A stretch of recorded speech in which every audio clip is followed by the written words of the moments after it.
A U.S. Army patrol entered the New Mexico desert with 30 horses, full canteens, and enough rations for 2 weeks. By day 4, men were falling off their horses. By day 6, they were drinking less than a cup of water per day. One soldier was simply left where he collapsed in the dirt. Somewhere nearby, a Mescalero Apache woman was walking through that same desert with 2 children and an old man. No horses, no canteens, no visible supplies. She was not struggling. She was not desperate. She was feeding her children. That gap between a fully equipped military patrol dying in the open and a family with nothing thriving in the same heat is one of the most remarkable survival stories in human history. And it was not luck. It was not magic. It was a system so complete, so deeply engineered into daily life, that the desert itself became a grocery store, a pharmacy, and a kitchen. Here is exactly how they did it. The plant that named a people. Start with the name. The Spanish named them Mescalero because of a single plant, agave, which the Spanish called mezcal. The name in Nahuatl literally means cooked agave. First recorded in colonial accounts around 1550, the name was given because outsiders kept watching these people stop in the middle of what looked like empty desert, dig into the earth, and pull out food. The agave plant looks like a cluster of thick, blue-gray spikes radiating out from a central base. It grows in dry, rocky ground. It is not obviously edible, but at its core is a dense heart called the pina, and that heart is loaded with complex sugars, fiber, and carbohydrates. The Mescalero called it astane. They called it the plant of 1,000 uses. Here is what they did with it. Women would locate plants that had not yet sent up their flowering stalk. This is critical. Once the stalk goes up, every last gram of sugar rushes up to feed the flowers. You want the plant just before that moment. A woman would drive a sharpened wooden digging stick into the base of the plant, cut it loose from its roots, and strip the leaves down to the core. What remained looked like a pale, dense pineapple. Then they dug a pit. They lined the bottom with flat rocks, built a fire on top of those rocks, and let the stones absorb heat for hours. Once the fire died down, they layered in wet bear grass, then loaded in dozens of agave hearts, added another layer of wet grass, and sealed the whole thing with packed dirt. They built another fire on top. For 4 days, the earth itself became an oven. When the pit was open, the agave had transformed. The dense, fibrous heart had broken down into a sweet, smoky, meaty pulp with a flavor sitting somewhere between sweet potato, molasses, and pineapple. Tests by New Mexico State University found that dried mezcal contains 85% soluble carbohydrates, 1% protein, and 14% fiber, making it roughly equivalent in food value to oats.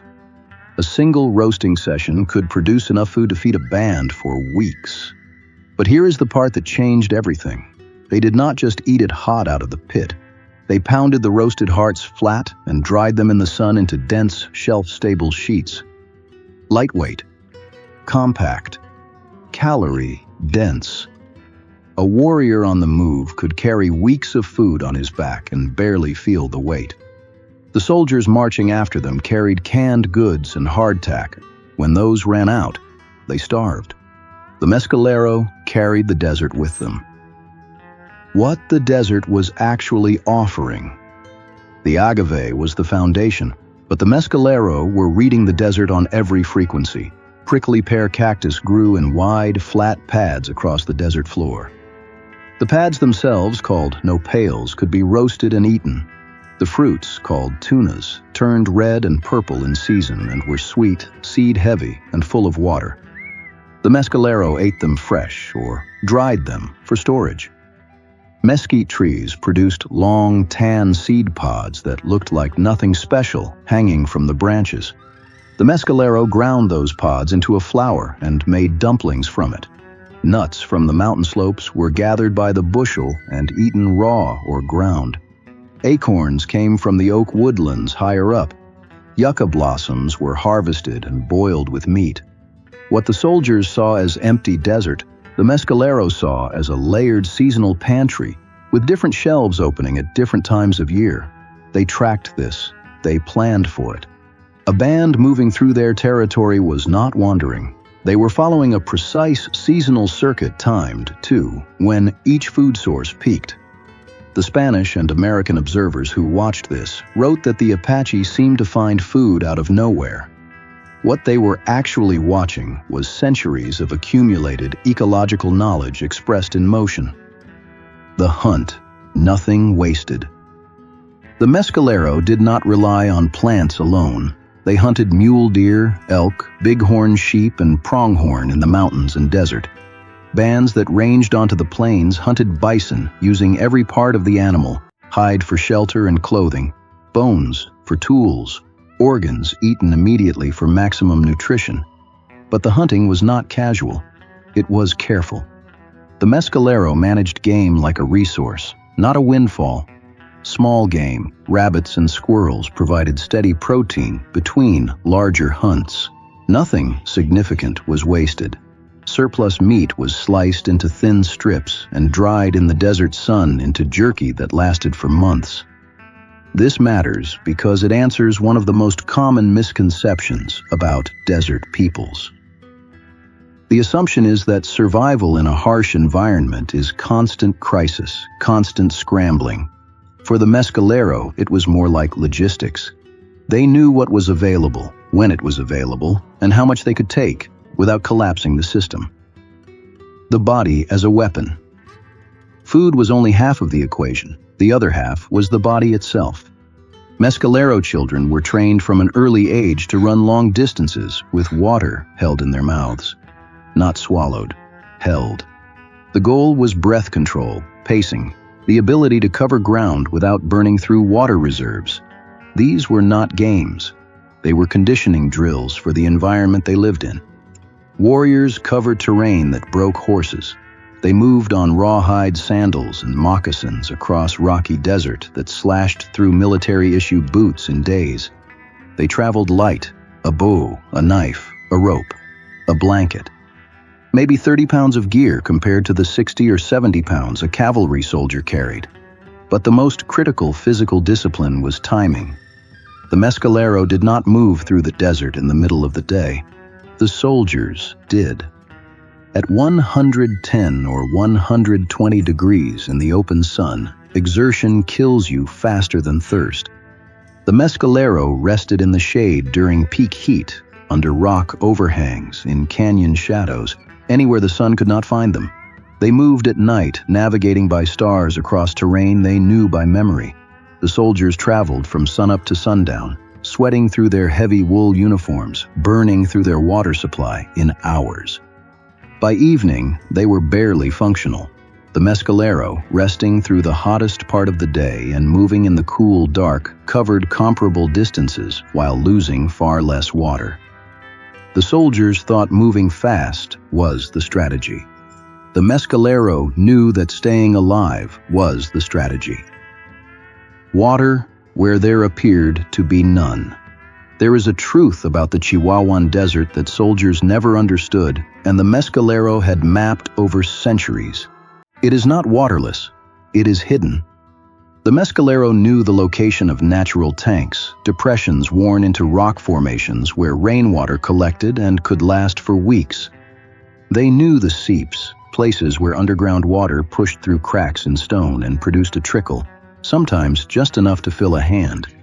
They knew which canyon bottoms held subsurface water that could be reached by digging a few feet into the sand. They knew all of this the way a person knows their own neighborhood, not from a map, from living. A soldier with a compass and a military survey could die of thirst within a mile of a hidden spring he had no way of knowing existed. A Mescalero child knew where that spring was because her grandmother had shown her, and her grandmother had been shown by hers. When droughts came and those water sources dried up or food became scarce, the Mescalero supplemented through trade with Pueblo communities, exchanging hides and dried meat for corn, beans, and squash. In harder times, they raided Spanish and Mexican settlements. They were not passive in the face of scarcity. They moved. What? The Army finally understood. By the late 1870s, the U.S. Army had sent patrol after patrol into Mescalero country and lost men on everyone. The desert was winning. The Apache were winning. The Army finally understood that they could not beat the Mescalero in their own environment, so they changed the game. They did not fight the people. They destroyed the food system. They killed the buffalo. They drove elk and deer out of traditional hunting grounds. They burned agave stands. They dismantled the pantry. Even then, a Warm Springs Apache leader named Victorio, fighting alongside Mescalero warriors who had joined his band, held a force of up to 200 fighters, plus their families together in the desert for 14 months while being hunted by cavalry, Mexican troops, and Texas Rangers. Moving through New Mexico, Texas, and deep into Mexico, they kept themselves fed and alive in terrain that was killing the soldiers sent after them. They were not superhuman. They were not working miracles. They were running a system that had been tested and refined over hundreds of years in one of the harshest landscapes on Earth. The knowledge lived in the women who knew when to harvest a plant before its sugar fled up the stalk. It lived in the men who could read a rock face and know water was behind it. It lived in children being taught to hold water in their mouths while they ran. Some of that knowledge is still being practiced on the Mescalero Reservation in New Mexico today. Every spring, the tribe still holds the mescal roast, the same pits, the same rocks, the same 4 days. When that pit opens and the steam rises off the roasted hearts into the cold morning air, the smell, sweet and smoky and ancient, carries something the Army never managed to bury: